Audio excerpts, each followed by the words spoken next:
Hello, mamas. How are you this afternoon? This is Karen Gruber, the Inspired Mama. So thrilled to have you here with me today. Today, we are going to kill perfectionism in its tracks. And this is just one more of a million topics we are going to cover this year. And let's jump in. So what is perfectionism? And perfectionism is that soul-sucking, time-sucking, procrastinating, fear-filling thing that we all succumb to at one time or another. For me, it was almost all the time. Every endeavor that I undertook was filled with perfectionism. And mine was very fear-driven, that people would reject me, people wouldn't like me, and it was also a hiding mechanism. If it wasn't perfect, I didn't have to do it, I didn't have to go, I didn't have to do anything. I could just stay stuck in this pursuit of something unattainable. So it was fear and procrastination for me, and I would love for you to think about what that is for you.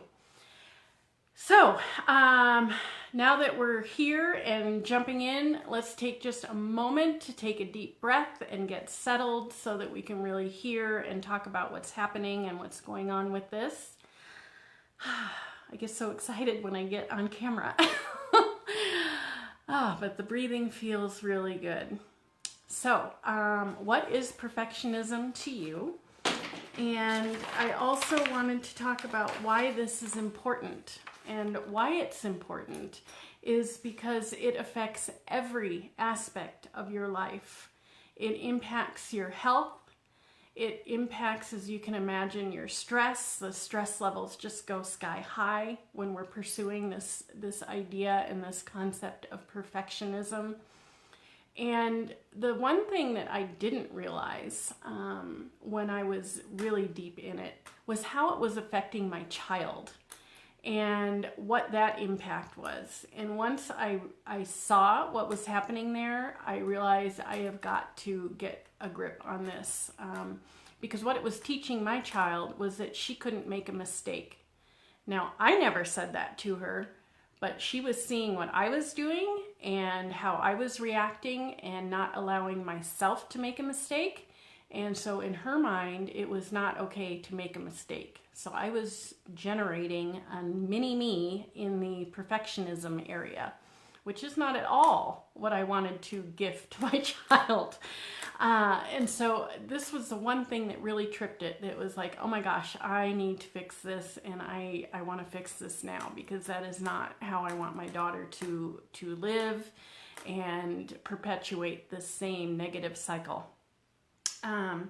So I would love for you to think of a situation where you demand perfectionism of yourself and bring that to mind.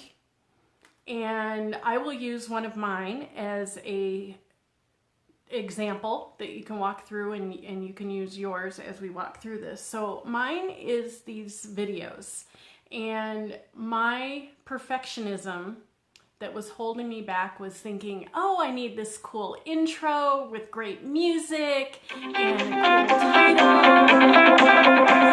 title. We are having email issues today, and so people are trying to get a hold of me, and I forgot to turn that off. So I would want these really cool titles and this flashy graphics and great music for an intro, and how am I going to exit out and have a cool exit thing, and all these things, and I need a script, and I need this, and it's just got to be perfect. And in my getting caught up in being perfect and that being perfect, I've been in this business now for years. It was many years before I would even shoot a video. Now, I still don't have all these things that would still be cool to have. Someday they will go on my business wish list, but they are not keeping me from doing the videos, which years ago they were keeping me from doing the videos. So what is it that is holding you back? What is the situation? What is it that you wish you had or it needs to have in order for it to be perfect? And what can you let go of? Okay. Let's see. So what this requires, letting go of perfectionism, it requires radical self-acceptance. And this is easier said than done, as you can imagine. So what I want you to do is to look through the lens of your situation as if it were your child trying to do this thing. And what would you tell them? What would you share with them? What would you see them doing and be like, oh, honey, it's just not necessary? What are those things in your situation that you would tell your child, baby, this is just not necessary? And, in your mind, you could have been done with this months ago or years ago or 10 steps ago. Where is that threshold? And so I had 3 thoughts that I wanted to share with you about your practice this week when you're confronted with this perfectionism. So one is, and the one that was most impactful for me and for our family, was letting Jamie see me make mistakes, like all the time. I make a lot of mistakes. I would never admit to them, and I would never, let her see them, so to speak. But let your kids see you making mistakes. And then how you react to that mistake is another key piece. Instead of beating yourself up for it, just, oh my gosh, wow, I made a mistake. What can I learn from it? If there's something to be learned, what would I do differently? Or, oh, well, that's okay. It just is what it is. So those can be great moments with your kids. Not just teaching moments, but really connecting moments that they get to see that you are human and that you do make mistakes. And I think in this household, this is like a daily thing. And it's probably multiple times a day that she sees me make a mistake. And that's okay. The second one, which I find really interesting when I'm evaluating getting wrapped up in something, is excellence versus perfectionism. So there are lots of things that I just take great pride in doing and want to do well because I am feeling pulled. It's like a calling that I just really, I want it to be something of high quality, or I just want to do well at it or improve on it. Those are signs of excellence, being pulled towards doing it. Versus, are you feeling pushed to do it? Are you feeling pushed because you fear you're going to be rejected, or people won't like it, or people won't accept you unless you do it a certain way? So it's a very interesting dynamic of being pushed towards something which really feels uncomfortable and not good, versus being pulled and compelled and it feels good doing it along the way. So that is a distinction that is another step you could practice and play with this week.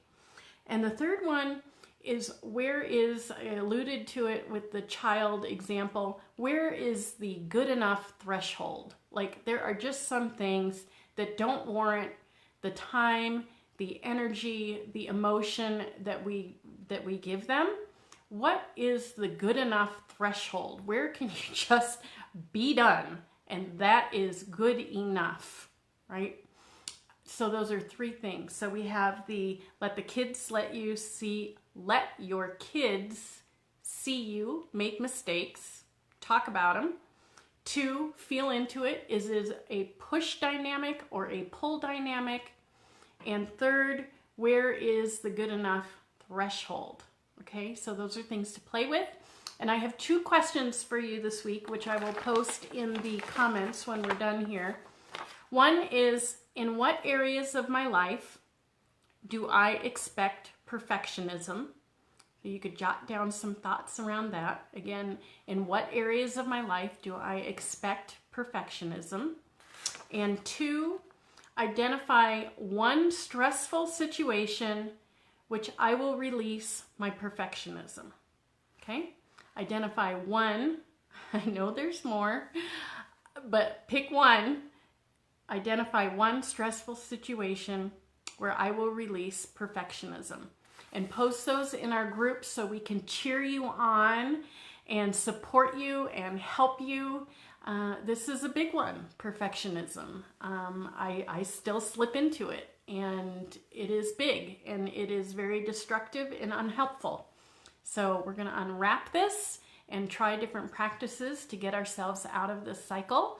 And I really would love to support you, and I know the other moms want to support you. So once you've seen this video, please post the answers to your questions, or if you have additional questions, I keep checking back and we'll pop in and help there too.